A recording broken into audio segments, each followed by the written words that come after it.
Ang mundo ay binubuo ng tao, hayop, halaman at mga puno. Bilang isang humanista, malapit sa aking puso ang bawat tao at ang ating kapaligirang ginagalawan. Kaya naman, ang aking advokasya ay patungkol dito, ang pangangalaga sa kalikasan. Mahalaga sa bawat isa sa atin ang kalikasan dahil dito nagmumula ang ating pangangailangan.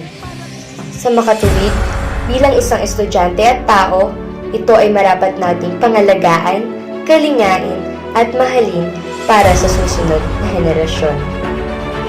Maaari natin itong simulan sa simpleng paggamit ng mga reusable at refillable materials upang mabawasan ang pagkonsumo ng plastic na nakakadagdag sa polusyon at magiging sanhi sa pagkawasak ng mundo.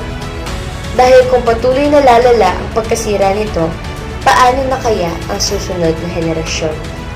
Iikot pa kaya ang mundo? Nag-iisa lang ang ating planeta.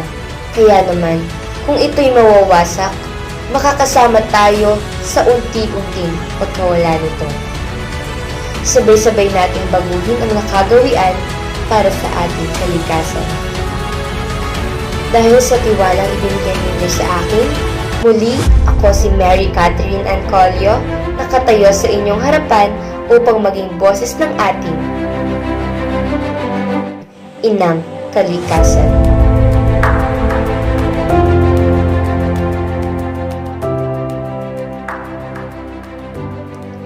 Palagi nating pakakatandaan na ito'y hindi lamang para sa ating bansa, kundi para sa buong mundo.